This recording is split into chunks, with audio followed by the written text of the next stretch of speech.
Hi, I'm Katie and welcome to another bookish adventure. So today I am doing a tag video, which feels like I haven't done one for the longest time. I wanted to obviously do a Halloween themed and based one, and really hard to find. A lot of the ones I came across are like from 3 or 4 years ago, so I was hoping I would find one more recent. And then in my search I finally came across the Halloween song tag by A Beautiful Chaos of Books. So this is an original tag that she created and I literally just stumbled across it and I'm so happy. So this is, as you can tell, a Halloween themed song playlist, which I think she has created and is on her Spotify. If I can find the link, I will include it. So there are 10 questions. Let's do this. Thriller, a book that was an absolute page turner. So for me, that would be Dead Simple by Peter James. That was kind of the first real sort of crime, real like proper crime genre book I read. It was so good. It very much reminded me of sort of Dan Brown's writing in the sense that it was very fast paced, short chapters, multiple points of view. Dead Simple is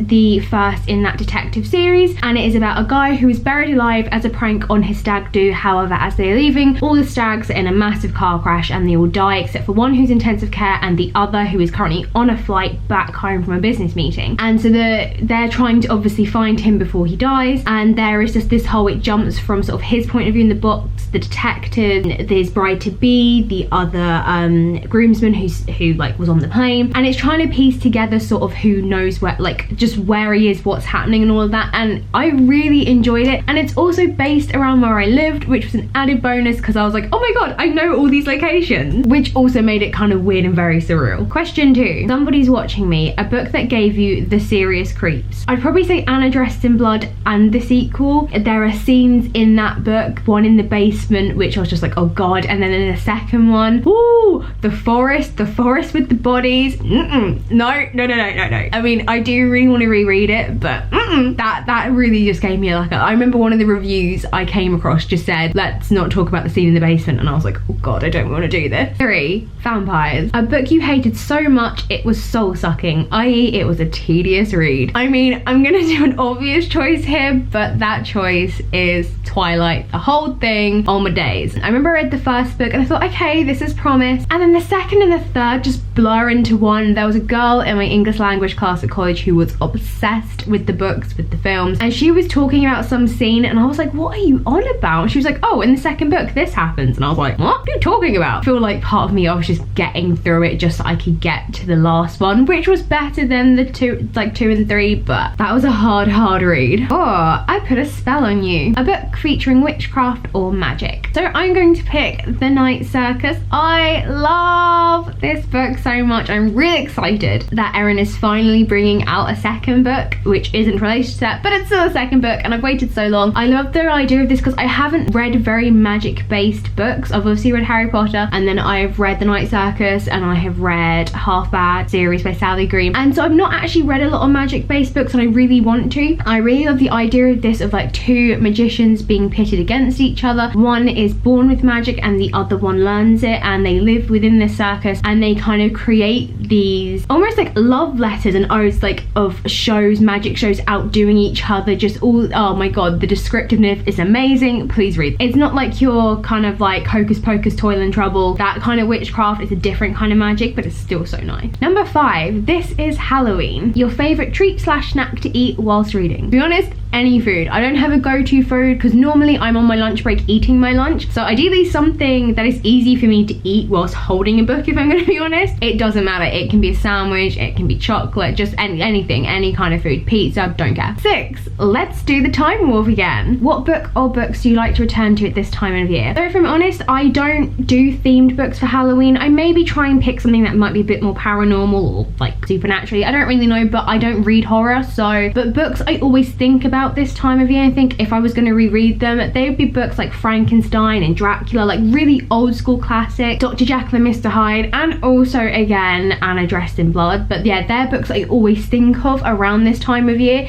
and if I was going to reread them, it would be at this time of year. 7, Hungry Like the Wolf, a book that you love so much you devoured it. Coraline by Neil Gaiman. That book was, plus I have the edition that has the illustrations by Chris Riddle, and it was just so weird and so creepy, but weirdly magical magical at the same time, and the illustrations were just, the illustrations were so freaky, but it just worked so well with the story, and it was just so good. And obviously I had seen the film beforehand, but that didn't matter. It didn't lose any of its just creepiness, and just I really loved it. And it's such a short little book. How it's written for children, I do not know, but I loved it so much. It was just like, yes, give it to me, all the creeps, all the creeps. Number 8, Addams Family, a book featuring a dysfunctional family. If I'm honest, I don't think I've read many books revolving around families, so I'm going to say the Harry Potter series, because you've got the Dursleys, you've got the Weasleys. So yeah, a lot of my books, it tends to be like they're the only child, there's only really another sibling, or their families have already died, or they don't live near them. So like a lot of fantasy based books and YA books don't often revolve around families really. So yeah, that's the only one I can really think. Cliche, I know, and an obvious choice, but it's all I got. Number 9, Scary Monsters and Super Creeps. A book genre that you are scared of or are intimidated by to pick up. So, scared of, that would be horror. It's not something I'm remotely interested in reading wise or watching wise. I sometimes can watch stuff that has like an element of horror, but out and out horror, Intimidated by, I don't know. It's more, I don't read crime really. I think it's probably because I don't want to read someone being murdered or tortured in that much detail. And also I'm probably really unlikely to reread it, because once I know who the murderer is, I'm probably not gonna go back to it. I do want to try and pick up more thrillers. That is something I do want to do, because like psychological things,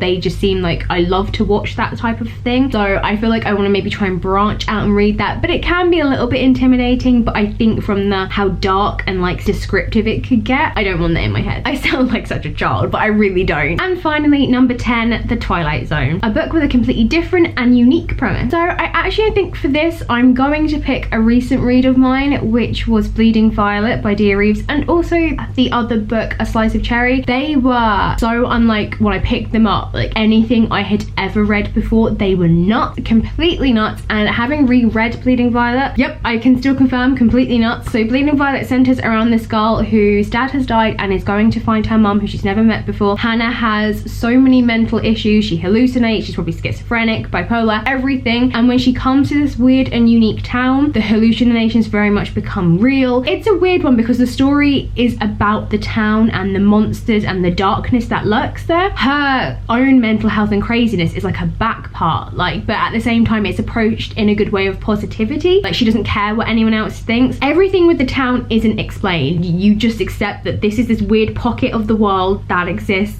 and you just roll with it, and it's weird, and so many weird monsters and so much weirdness happens. And then the second one is from the point of view of two sisters whose father was a serial killer, and they themselves are a little bit and they live within the same town as well. So yeah, with that one it is them, just that's their normal life. And then with Bleeding Violet, it's her coming to the town. I'd never read anything like those two books. They were just absolutely batshit, especially Bleeding Violet. And having reread Bleeding Violet, I'm like, yep, still batshit, absolutely still batshit. So I'm hoping to read Slice of Cherry as soon as I finish The Shining, and so I can re-experience that hellhole of creepy. That is it. Those are the 10 questions. I will include them down below, so if you want to make your own video or just answer them in the comments, then please feel free. And make sure you check out the original creator's video. She is so cute, it is ridiculous. I love her bangs. I'm all done for today. Don't forget to smash that like button and show me your thumbs. Like I said, comment below, answer some of the questions, or tell me what are your Halloween plans. I'm probably gonna eat food and do nothing, simple as. And if you're new, hi, welcome, hit that subscribe button and never miss a video. I hope you had a great weekend. Enjoy the rest of your Monday, and I will see you Thursday for another weekly reading vlog, which will be the continuation of the saga of The Shining. Stuff is finally happening. I'm so happy. Bye.